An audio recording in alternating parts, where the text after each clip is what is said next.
So much for being here. Welcome to Crunching the Numbers. Hopefully we're going to give you some good information today that you're able to take back and use immediately. This has been a partnership between admissions outreach and marketing. And we want to tell you, first of all, how we developed that partnership. Then we're going to show you actual texts and emails that we sent. And then we're going to show you the analytics on what the results were. So I'm Tristyn Davis, and my co-host today is Mercedes Taylor. Yeah. So the first thing that we did over this summer is we had some shifts in personnel. Our Vice President of Student Success, Dr. Chavez, moved to another college. And we realized at that point that although he had been working with us on data and we all had a grasp of some of the things that he was doing, no one knew everything. So we had a single key player who knew all the stuff, who wasn't here anymore. And although we also knew the direction that we wanted to go, or had been going in the past, we wanted to make sure that we wanted to continue going in that direction, right? So is what we did in the past what we want to do now? And because we had a single player designing and doing all of this, there wasn't a lot of brainstorming or interdepartmental conversations about what needed to happen, what data needed to be collected, what processes and programs needed to be put in place. So we identified what wasn't working, and those were the key things that weren't working. From there, we decided that we needed to create a team of people so that we didn't have an island with holding all of this information. So we looked at who is currently involved in enrollment and who are the people that Dr. Chavez had tagged to help him, and put those people together. And then we developed a plan. We're going to tell you a lot about that plan in the next 30 minutes or so. And then we also decided that anything we did, we needed to be able to track and to analyze what was effective and what was not effective. Taylor may have some information she wants to give you on that in a couple minutes as well. Absolutely. But so this is the team that we put together. From the student success side, we had our interim vice president of student success, Cami Keitel, me, our director of advising and counseling, Matthew Sanford, our manager of school partnerships and outreach, Shannon Oliver, and our manager of enrollment services, Catherine Lee. Yeah, and from the PR Marcom side, we had our executive director, Travis Bryant, myself, the marketing coordinator, and our creative services manager, April Jackson. So go ahead. So the next part was creating the plan. And the first thing that we needed to do is determine the objectives. And I'll let Tristyn talk a little bit more about the objectives. When we get into the other stuff, I'll start talking again. Yeah, so with COVID, it's been really interesting because we have had zero growth, but we still have to meet the same objectives that we had pre-COVID. So for us, that meant that our spring enrollment needed to be almost 15,000 students. So that was our goal, but that's a big goal. So we wanted to break it down a little bit. And so we looked at mini muster, regular start, and next start sessions. And we wanted 75% enrollment in our mini muster and next start sessions, meaning those classes, those people in the seats was at 75% capacity. Those were two of our goals for mini muster and next start. We also wanted to do this for a bargain because all of our budgets have been cut. So we were looking at marketing for less than $30,000. And we also wanted to focus on our persistence of current students. So what is our re-enrollment rate? And wanted to make sure to meet our re-enrollment rate of the last couple years so that we could meet this headcount goal that we had. So we looked at selected audiences, and Mercedes and I are going to sort of talk with each other on this. Our first audience was our EDUC FTIC group. And I understand that EDUC and FTIC can be different. Our students that are taking Education 1300 are not always first time in college students. But looking at our EDUC classes was the easiest way for us to track our FTIC students. So we were looking at that audience. And then we also wanted to look at continuing fall persistence. So who was in the fall? How many of them are we enrolling in the spring? Now, I want to jump in here too and say that go ahead. The EDC FTIC students, we pulled that out of continuing fall. So when we look at our fall enrolled students, we pulled out the EDC students so that we could do more targeted, specialized campaigns for them so that we could increase that enrollment in the FTIC students. And so the students that weren't considered FTIC, they fell into our continuing fall. And of course, we had campaigns that overlapped that included all fall students, but for the most part, we did segment them out so that we were able to specifically target and meet our goals for FTIC. And then we had some special groups that we pulled out as well. One is, students can put classes in their shopping cart. And so we wanted to target students that had put classes in their shopping cart but had not enrolled in that class. Sort of like an Amazon reminder, you have a class in your shopping cart that you haven't enrolled in. And we'll talk some more about how we did that. And Mercedes is going to jump in at any point just to give more information as well. We want to give you kind of a rich version of what we've done. We also pulled our previous dual credit students. So our past 2 years of dual credit students that had graduated but had not enrolled at Lone Star. We felt like those were a good audience for enrolling in the spring. We pulled previous students, so students who had not been enrolled in the last year. We also looked at our applied but not enrolled list, and we segmented that list to a pretty detailed level. Students that needed a college transcript, whether they said they were transfer or not, we targeted them as a transfer student. Students that had completed new student orientation but needed to test, got a specific type of email and text. Students that were completely ready to register got a specific text. Students that had new student orientation, who didn't have new student orientation but did have tests scores, got a different text. So we wanted to really target what we sent them so that we gave them what they needed immediately. Yep.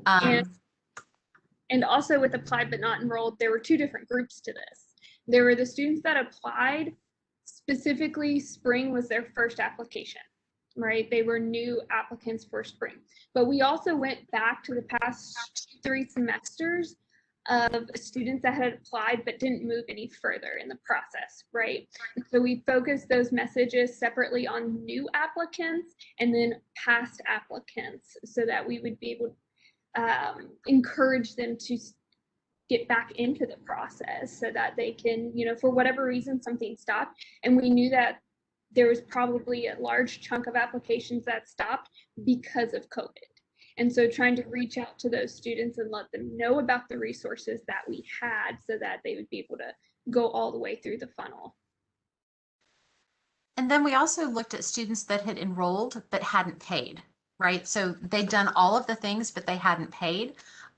Both for fall and for summer and for the following spring, the previous spring, we actually sent messages out to those students, encouraging them to apply for financial aid, scholarships, different things like that, so that they could, they'd done all the work to enroll, but just weren't able to pay for it. What happened there? And then we also looked at students that had been dropped for non-payment in the past as well. So again, students that had done all of that work, but hadn't actually been able to register for classes. So a lot of defining what groups we wanted to look for. Yep. All right, so for execution, so once we kind of defined our audience and we segmented them into different target groups, we were able to then create the plan. And we'll kind of share that a little bit later when I share the dashboard. But for execution, the next part was not to start sending out our communications. The next part in executing it was to create all the assets that are needed for the campaign. And so all of that really was tasked with April Jackson, our creative services manager, to determine what the look and feel of the campaign was going to be like, what the most effective message would be, and develop all those assets from our graphics used in our email communications, from social posts to video ads to on-campus promotions to banners. So once we were able to execute and get the assets completed, then we were able to start working on the other parts of the campaign, such as our communications and our advertising, social media, and everything like that. So from here on out, we wanted to share with you guys some examples of what we did send out. So I'll be starting with some email examples. Now I want to say that we did two different types of emails. We did what we are considering splashy, and then we also did personal. So this is an example of what we did pre-registration as like splashy. It's a kind of big in your face. We want them to really be able to click through those and take the action that we're wanting them to. In this case, it was getting ready to register, speaking with an advisor, taking care of their holds, so giving them all the information they needed. Of course, you see my name right here, and that just would filter in with whoever's name it was being sent to automatically. Well, and this email was sent pre-registration, so students knew things that they needed to look for before registration opened. So there weren't challenges with registration. Yes, and that was really one of our goals too, is a pretty hefty pre-registration campaign regarding texts and emails and social posts, so that students would be ready for registration. There wouldn't be a lag, there wouldn't be issues when the day actually comes. We know there always are, but trying to minimize that as much as possible. And then this is an example of what we are considering a personal email. So we're using Constant Contact to send out all of our email communications. With that, I'm able to select who it's coming from and who the email is being replied to. So in this instance, this was for Tara DeVoli, and it was an advising email, really trying to get the EDUC audience to enroll in spring. We wanted it to look as if it was personally coming from Tara's Outlook email and sent to all of her students that she was advising for EDUC. And this got really good feedback. We did this for other ones. Tristyn even had some personal emails that were coming from her, and students would be able to reply directly to them. And as Tristyn has said before, like, sometimes it was just thanks for the information. And it's really great when you get to see the students responding to those personal emails. And even Matthew, the director of advising, I think at one point I sent out what looked like a personal email from Matthew, responding to Matthew if they decided to reply to, oh, it was like 3,000 to 5,000 students. And Matthew was very nervous, but he received about, I think in total, maybe around 300 responses that he was able to help students. And some of them were just thank you. But I think in the first hour or two, he received around 80 to 100 responses. And that's a great response rate. And that's what we're really hoping to like convey with the students, is that really personal touch. Well, and one of the things that we didn't consider was students then had our email address for the next semester, which actually turned out to be surprisingly helpful. So I am getting emails now from messages that were sent for spring enrollment for students who said, I didn't enroll in spring, but I want to enroll in summer. How can you help me do that? And so they still have that contact, and it's personal. And so I can help them, or I can feed it out to someone who can help them. Absolutely. And that's really what we want, is to give students the resources and that personal touch, so they feel like they can reach out again, and they don't feel like they need to go through this whole big thing. They're like, I know this person, let me reach out. And then this is an example of our shopping cart email. It's really simple and it doesn't change, but every week I get the shopping cart list from Tristyn and just update that list and send it out. This was the most effective email that we sent for the entire campaign, and we sent it out weekly for months. But every week it's a new list, right? And you get the students, you give them everything you need to know. How do you register, to go back to their My Lone Star, see any other classes if they've changed their mind, and they seem to be really effective. Well, and it really helps for managing enrollment the first couple days of class when students think they've enrolled, but they haven't. They just have a class in the shopping cart. We found that it really mitigated students coming and going, but I enrolled in the class. because they know we've sent them messaging saying you actually haven't finished that enrollment process. In addition to the emails, we tagged them with texts as well. So everyone that got an email almost every week also got a text, and we tried not to overload students. We are very cognizant of not sending too many emails or texts, which is one of the reasons why we really segmented groups and pulled data weekly. But you know, sometimes students don't open their email, but they'll see it on a text. So we tried to send a text that even if they just saw the first couple of words in the line, they may want to read it, or it will trigger them to take an action. So this is an example of a text sent to students that were transferring, who were in the applied but not enrolled list, where they needed a college transcript. So our assumption is that they're transferring from another college, or they wanted to pick up a class over the winter break or over spring. So this is just giving them options to come to campus or see us virtually. That way we can take care of their needs in whatever format they prefer. The next text is a sample of just, you're ready to register. You've got no holds. So let's get you registered. Again, spring registration's open and you're ready to register, and then ways for them to access help. And then our third text example is, again, a shopping cart example, letting them know that, you know, they've started, but if they need to save their seat, they need to move forward. And so this is just two different ways that we're getting in touch with students. We use the Mosaic platform for texting, and the reporting on that is not fantastic. So we have some data, but not anywhere as near as detailed as what Mercedes is able to get from Constant Contact and the emails that she sends out. One day. One day. And then next we did our digital advertising. So we ran a lot of ads. We did Facebook, focused on our Facebook ads, Google search ads. We didn't do display ads because we were working with an outside company, Voice Media, that were running programmatic display ads. So for this, these are two examples of what we ran on Facebook. One was part of our campaign. It was a video ad. It looks wonderful. Sorry, I couldn't find the file to put it in the presentation, but it's a lot of motion graphics, it's video, and what it was really touching on that personal aspect of really why college is worth it, and why coming back or returning or starting for the first time is going to make a difference.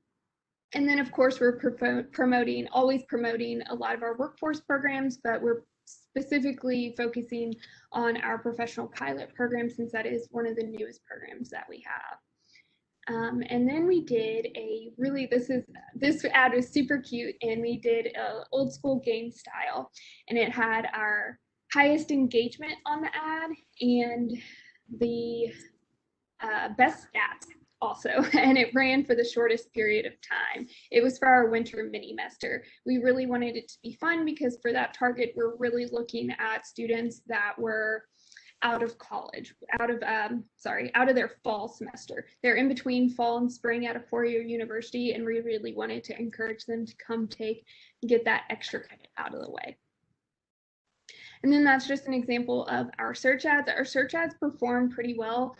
We did a lot of very specific, targeted ones for some of our programs, and then this was more of a general register and apply search ad. And then we did our social media posts that are, of course, unpaid, and we really focusing on our Facebook, Instagram, and Twitter.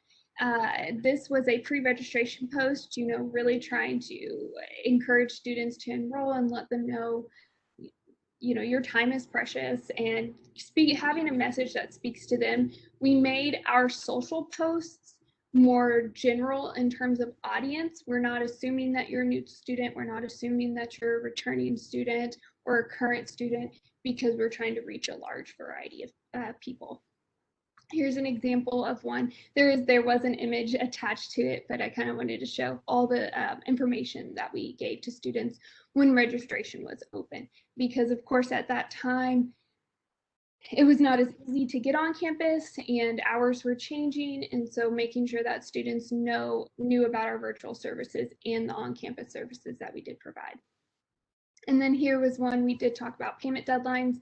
This is something Tristyn and I have talked about in terms of, We know system is always doing things for the big points along registration, but we still want to help back that up and go along with what's happening so that students know if they're not paying attention to anything else but this, that they have the information they need. And one thing I want to point out is, Mercedes, can you go back for 1 second? I apologize, is that the lonestar.edu/worth it, it's an individual, it's a separate link, because then we can also track the number of people that go to it. So if we send out information with that link on it just for a specific campaign, we're then able to track, do students take action? Not just do they open the email, but have they taken action based on the email, or have they taken action based on a social media post? So that's a really important aspect of what marketing is doing with us, with these processes. And I would say that's something that April is really has been doing while she creates the assets, is figuring out which, how many different unique URLs. And it's really easy. You can go and request a unique URL through the ServiceNow to any web page. And I don't believe there's a limit, but if there is, I'm sorry. But you can do that. So like, if you want to know that, let's say you put a banner on campus and you're like, is this banner worth it? No. No pun intended. But is this banner worth it? Is the cost worth it? Are people, is it making a difference? You know, then you can put a unique URL to where you want to lead them to.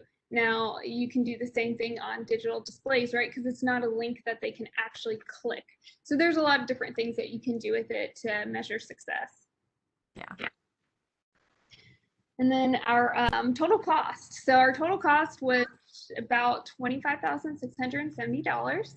Our biggest, sorry, I have to move you out of my way, Tristyn. Our biggest cost was voice media, second to Facebook ads, Google ads, print, and then text. And I did want to say that we did not put email cost on here, simply because, kind of discussing it with the team, we pay, marketing pays for email regardless. So if we did not do a single enrollment email, we would still have paid for that email system. And it's paid by contacts, not by how many you send. And so that's why it's not in here, because it's a cost that we will have every year for anything that we're doing, not including it in the extra cost of the campaign.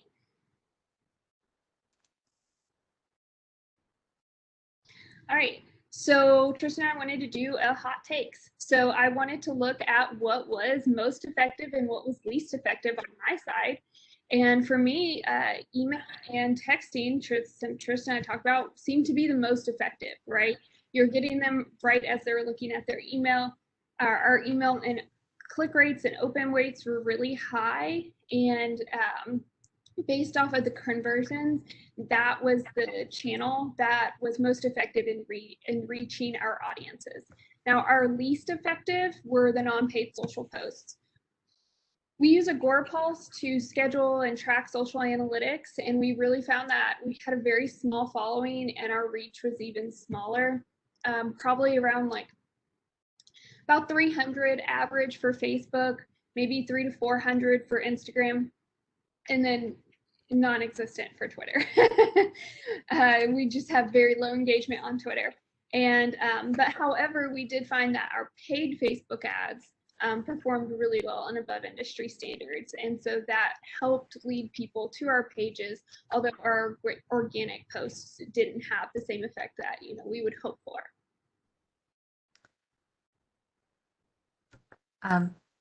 Yeah, so I'm just going to reiterate what Mercedes said. We were sort of surprised by what some of the things that worked and didn't work. But one of the things that really delighted us is we actually increased our enrollment for spring over last year's enrollment. So we were a little bit over 15,000 students. One of the downsides, though, is we were focused on head count, and we recognize now, and we knew it before, but in our heads, we thought head count would equate to credit hours. So our credit hours were actually a little bit lower per student. So we now know that we need to focus not just on enrolling in students' enrollment head count, but also how many classes are they enrolling for. we're also really excited that our winter mini, we hit about 72, 73% there. Not quite our goal, but we did offer more classes over the winter than we have in the past. So it was good to know, and we'll take that lesson and figure out what we need to do about that. Our Next Start classes, though, exceeded our goal, 76.7% of enrollment. So that was awesome. And as Mercedes said, the cost was less than the 30,000 that we had hoped for. As we mentioned, we did have a 2% raise over spring enrollment. Our application to enrollment was at 30%. So if you look at that enrollment funnel, typically you're in the 20s, sometimes even the upper teens, but we hit straight up 30%. So we're really pleased with how the enrollment funnel worked. Our retention from fall to spring was at about 63%, which is about on average. We average between 61 and 62%. So this was a smidge bit higher, not anything remarkable. But our EDUC fall to spring retention was at 79.6%. That's higher than our previous 2 semesters for fall to spring periods. So we were really pleased with that. It was a really high retention rate, and in a pandemic, that retention rate over the previous 2 years was pretty phenomenal. A couple other numbers just to kind of throw out at you. Our dual credit students that had graduated 2020, that we had 27% of them enroll in our spring classes, and then our dual credit students that had graduated in 2019, we had 38% of those students re-enroll. So students who had not been enrolled in the past but picked up a class were in the 20 to 30%. So we felt like that was really great. And then our fall 2020 applied but not enrolled list of students, about 14% of those enrolled in spring classes. So again, we're seeing some numbers. Now, have we tracked those numbers in the past? No, but we're going to track them now, and we're going to see what's effective and what's not for those numbers. It's a baseline, right? Yep, absolutely. So what worked and what lessons did we learn? We felt like we had pretty good communication in our needs with each other, but we also realized that there's a lot of room for improvement regarding communication. And so multiple departments working on a comprehensive plan. We had a lot of different aspects, and learning how to communicate clearly with each other and understanding that we're all in the same process together was a challenge, but also definitely overcomable. I think Mercedes and I are like practically best friends now. Yeah. We know that we need to include more departments in the future, the instructional side specifically. And then Mercedes, talk a little bit about executing the plan. Yeah, so the one thing that we kind of noticed is that while we had our team, there wasn't much room for various people executing on everything. And so it really fell down to a handful of people actually executing the plan.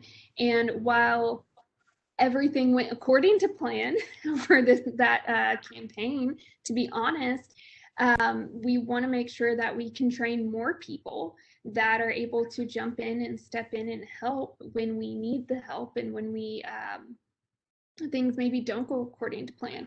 I know already for the start of summer, that did not go according to plan because of the winter storm. We had to shift everything around on how we wanted to communicate, when we wanted to communicate, because we didn't think that it would be the best thing to send out advising emails when we were closed. So crazy. I mean, tell me if I'm wrong, but so, but at that point in time, if I was actually the only person on Marcom at Montgomery that had power.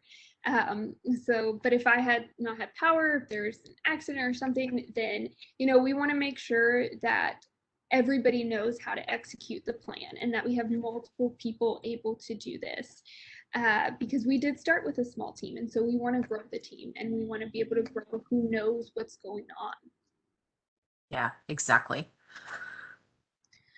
Right. So the next thing is the dashboard, and some of you may have heard about this a little bit because I have to say, Cami Keitel is wonderfully complimentary when talking about it. But the dashboard is something that I created to really track our results and be able to visually see what's going on. I'm going to switch over to the actual dashboard. 1 second. So while Mercedes is switching over, I want to just let you guys know we're working with Air to see if we can create this dashboard in Air. But right now, Mercedes is literally doing all of the tracking. So she's fairly amazing. And this dashboard is really incredible for us to get a look immediately at what's working and what's not. Thank you, Tristyn. I appreciate it. It's true, Mercedes. Deep breath, because it did take a lot of work. So this is something that I wanted to use to visually show the results that we're doing, and it does feed into it, so it was updating automatically as I was putting the rest of the information into it. So I'll give you a brief overview of this is technically our plan. This is what we were working off of. We separated it into different sheets, and this was our spring campaign for email communications. We sent about 96 emails out, and you can see we track open rate, click rate, how many students were reached. We didn't really count these for our just general campus happenings, but then how many students enrolled, we couldn't tell because that was pre-registration, right? They weren't able to enroll. The conversion rate based off of students enrolled, student reached, and then the message. So you're technically able to click it and view the message. And so anybody who comes in 5 years from now can look at this and say, hey, this is what they did 5 years ago. And it's organized by audience, so that we'd be able to see everything that's going to each audience, because not one student received 96 emails. No. No one received that many emails. And then we have our marketing promotions, where we looked at our paid advertising, tracking the cost, the clicks, our on-campus promotions, what we did for how much we paid for our print, and then our social media pushes. And for on-campus promotion, we did everything from banners, light pole banners, floor stickers, which we decided not to do again after talking consideration. We did digital display student portals, and then we tracked our text messaging because, Tristyn was writing and sending out the text, and we wanted to make sure that we could go back and see what was happening, how many students were reached, where she found the data. Which has been very helpful, right? Will be helpful to train more people, right? And then so the dashboard, so I wanted to go over a little bit more in detail, because I'm sure you could not see much from that far away, right? Much better for everyone. So we wanted to look at our enrollment goals. This is just very general, how many, was our goal, was our current, which I didn't update that. And then our cost breakdown. So what was our total cost? How much did we spend on digital advertising, our print cost, and our text messaging? Breaking down the digital advertising, looking at how much we spent on Google, Facebook, voice media, and the same thing, light pole banners, banners for Montgomery, like the big ones, banners for Conroe Center. Breaking down our email analytics, how many emails were sent, our average open rate for all emails, the click rate, and then the conversion rate. And then I wanted to look at the enrollment related to emails by month. So we could see that December was a big lull. It kind of dipped down. Our biggest was November, which we would expect to be, since that is when registration actually opened. That was our biggest push leading up there. Our monthly average open rate, and then our open rate by audience over time, which is interesting because you break it down to current students, previously enrolled students, and applied but not enrolled. So you can see the different trends by them, right? So our current students, they're in constant contact with us on a daily basis. They're here, they're already enrolled. Their open rates are going to be the highest, and then they're going to trickle off, right? Because they're the ones that'll most likely do it in the beginning. But then you have your applied but not enrolled in gray, and they are kind of all over the place, right? Because there's highs and lows with enrollment. Tristyn, do you want to talk about a little bit the applications that came over for Christmas over the holiday break? Yeah, so it was actually quite surprising. We came back in January, of course, we were off for that couple of weeks over Christmas, but we could schedule texts to go out. And we did that, both to prospects as well as to applied but not enrolled. And we ended up with about 500 applications over the Christmas break. We don't necessarily attribute that to the texts and emails, but we're looking at it. We're going to try and replicate it and see what happens. So it was a really large number of applications that was unexpected. So again, we're looking at the analytics, looking at the data and going, all right, let's try that again and see if we can replicate it. We're looking at some A/B testing. We're going to do it for some and not do it for others and see if it replicates with those that we do it for. But yeah, it was a very surprising number of applications over the Christmas break. Absolutely. And I think that's where you can attribute December had a little low in their open rates. And then once we got those applications and we started contacting them, the open rates opened back up. They were interested. Yeah. Social media, we had, like I said, this is the unpaid social media. We don't have the best of reach, and it didn't perform necessarily as well as others, but we can see that in terms of which platform performed the best, it was Facebook, second to Instagram, and of course, third to Twitter.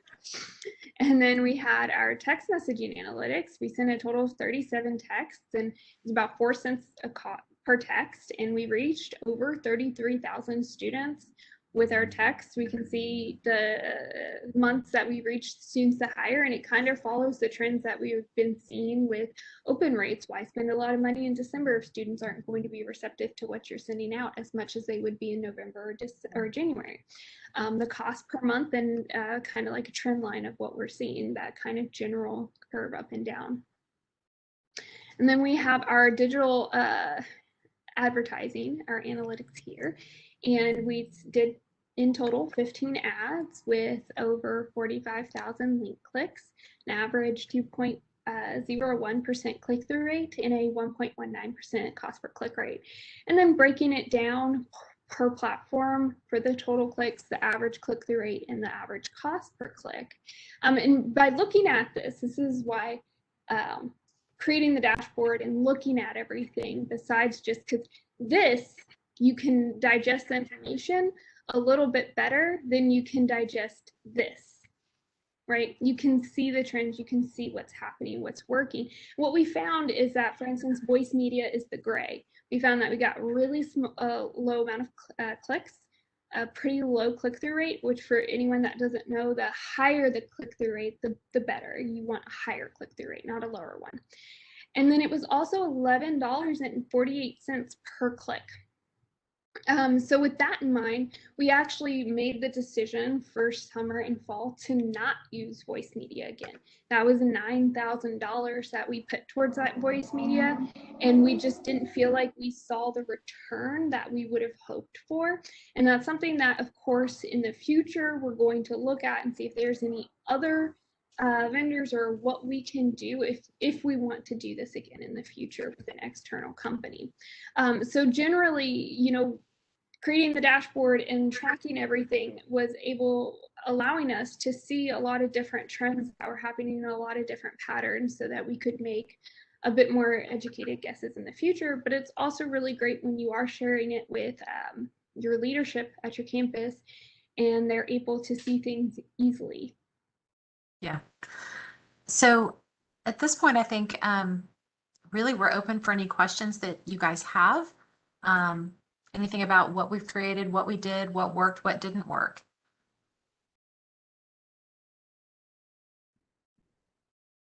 I believe you can put it in the chat to everybody or in the Q&A. If, however, we've answered all of your questions, fantastic. Judging by the Q&A, I think you guys did such a great job of explaining it. You answered everything. Fantastic. We have a question that just came in from Elsa. What texting service? Moseo, right, Tristyn? Yeah, Moseo is what we're using right now. We are looking for something that maybe has a little bit more reporting. But the beautiful thing about Moseo is you can purchase a certain number of texts and use them until they're gone. So it's not a monthly subscription, which we like. Again, analytics are a bit of a challenge. And also, you can respond to students, so it's not a send it out and then if they have a question, they can't respond to you. They can respond to you and you can respond back to them. So choose wisely who's in charge of your Mosaic account. What sort of strategies would you use to focus more on credit hours? I think one of the things that we would do is possibly tie in financial aid and the ability to the difference between a full-time and a part-time student. We may also talk a little bit about the second start and trying to get students that are currently enrolled in a first 8 weeks class to enroll in a second 8 weeks class as well, so that they're continuing to take classes, but the credit hour goes up a little bit per student. And also, beyond that, go ahead. Class promotion. So that's something that is touch and go, but because it really does depend on the class and then when the class is being offered, that's something that we're going to try to work more closely with our instructional deans to determine the classes that would be of most interest to students.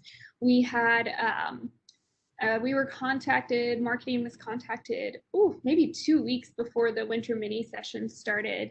And Brandy Harvey and Sarah Chapman, they had a really interesting criminal justice class that was going to be offered. And we promoted it. It was a very quick promotion because turnaround time, we didn't have a lot. And the class was able to fill. So I think kind of looking at, not every class is going to fill really quickly. But if you have the classes that would be fairly interesting to students that they would want to take more than just their basic courses, then that's something definitely we're looking into. And also, we plan on. Oh, go ahead. I was going to say, we plan on meeting with the instructional deans, and we have met with some of them already to put class promotion into our marketing plan. So. And I saw one, Daniel, yes, the presentation is being recorded, and so it'll be available afterwards. We did have a couple questions come in the chat here, y'all. Were you able to track the enrollment efforts with student success and graduation? Graduation's too soon to be able to tell because we started with the spring semester, but that's a great question. Grades were in on Monday and we have not tracked success rates because it's just been too quick of a turnaround.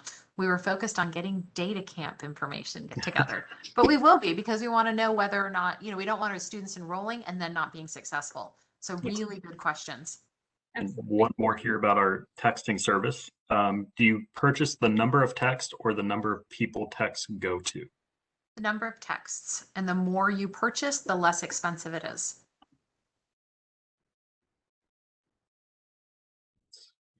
I saw a question come up. I'm not sure I necessarily understand the question though. It was from Irene.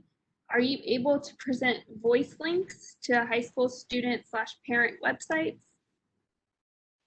Yeah, Irene, if you'll send some more information to us about exactly what you're asking for there, we might be able to answer it. Okay, guys, I think we might have time for one more question. Well, I saw one come up in my Q&A for Michelle Brandstetter.